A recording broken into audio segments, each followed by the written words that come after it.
Hello friends, നമസ്കാരം. Umm വ്ലോഗിലേക്ക് എല്ലാവർക്കും സ്വാഗതം. എന്താണ് എല്ലാവരുടെ വിശേഷം? സുഖമല്ലേ എല്ലാവർക്കും?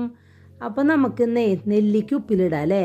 അപ്പോൾ അതിന് ഞാനിവിടെ 1/2 കിലോ നെല്ലിക്കയും പിന്നെ കുറച്ചധികം പച്ചമുളക്, നല്ല എരിവുള്ള മുളകാണ് എടുത്തിട്ടുള്ളത് കേട്ടോ.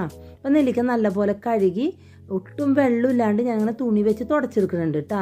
ഇതേപോലെ തന്നെ പച്ചമുളകും നല്ലപോലെ കഴുകിയിട്ട് ഇങ്ങനെ തുടച്ചെടുക്കണം. ഒട്ടും വെള്ളം ഉണ്ടാവരുത് കേട്ടോ നമ്മുടെ നെല്ലിക്കയിലും പച്ചമുളകിലും.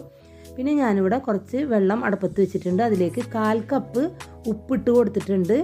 അപ്പോൾ ഉപ്പ് നല്ല പോലെ തന്നെ നമ്മുടെ വെള്ളത്തിൽ അലിഞ്ഞ് ചേർന്ന് നന്നായിട്ട് തിളച്ച് വന്നിട്ടുണ്ട്. അപ്പോൾ ആ സമയത്ത് ഞാനൊരു 1/4 കപ്പ് സൊറുക്കയും കൂടി അതിലേക്ക് ഒഴിച്ചു കൊടുത്തിട്ടുണ്ട് കേട്ടോ. ഇനി അത് നല്ല പോലെ തന്നെ ഒന്ന് തിളച്ച് വന്നപ്പോൾ ചൂടാറാൻ മാറ്റി വെച്ചിട്ടുണ്ട്. ആ സമയത്ത് നെല്ലിക്ക ഇതേപോലെ ഒന്ന് വരഞ്ഞ് കൊടുക്കുന്നുണ്ട്. അപ്പോൾ നെല്ലിക്കയിൽ നമ്മളുടെ മുളകിൻ്റെയും ഒക്കെ ഉപ്പിൻ്റെയൊക്കെ ടേസ്റ്റ് വരാൻ വേണ്ടിയിട്ടാണ് അങ്ങനെ ചെയ്യുന്നത് കേട്ടോ. മുളക് ഇതേപോലെ ഒന്ന് ഇങ്ങനെ ചെറുതായിട്ടൊന്ന് ഇങ്ങനെ കീറി കൊടുക്കുന്നുണ്ട് കേട്ടോ.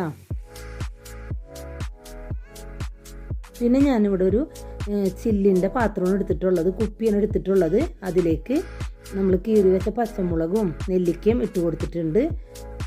നമ്മൾ തിളപ്പിച്ച വെള്ളവും സൊറുക്കയും ഉണ്ടല്ലോ, നല്ല പോലെ തന്നെ ചൂടാറിയതിന് ശേഷം ഇതിലേക്ക് ഒഴിച്ചു കൊടുക്കുന്നുണ്ട്. ഞാൻ അടച്ച് മൂടി വെച്ചിട്ടുണ്ട് കേട്ടോ. ഇങ്ങനെ ഒരു വർഷമൊക്കെ കേടാവാതിരുന്നോളൂ കേട്ടോ. ഞാനൊരു ആഴ്ചയൊക്കെ കഴിഞ്ഞപ്പോൾ തുറന്ന് നോക്കിയിട്ടുണ്ട്. അപ്പോൾ തന്നെ നല്ല ടേസ്റ്റി ആയിട്ടുള്ള നെല്ലിക്ക ഉപ്പിലിട്ടത് ഇവിടെ റെഡി ആയിട്ടുണ്ട്. അപ്പോൾ നിങ്ങളെല്ലാവരും ഇപ്പം നെല്ലിക്കൊക്കെ കിട്ടുമല്ലോ നന്നായിട്ട് തന്നെ നമുക്ക്. അപ്പോൾ എല്ലാവരും വീട്ടിൽ ഇതുപോലെ ചെയ്ത് നോക്കണം. എന്നിട്ട് അഭിപ്രായം കമൻറ്റിലൂടെ എന്നെ അറിയിക്കുകയും വേണം. അപ്പോൾ എൻ്റെ ചാനൽ ആദ്യമായിട്ട് കാണുന്നവരാണെങ്കിൽ എന്നെ സബ്സ്ക്രൈബ് ചെയ്യാനും ലൈക്ക് ചെയ്യാനും ഷെയർ ചെയ്യാനും മറക്കരുത്. എന്നെ സപ്പോർട്ട് ചെയ്യണേ. അപ്പോൾ അടുത്തൊരു വീഡിയോ ആയിട്ട് ഞാൻ വരുന്നതാണ്. എൻ്റെ വീഡിയോ കാണുന്ന എല്ലാവർക്കും നന്ദി, നമസ്കാരം.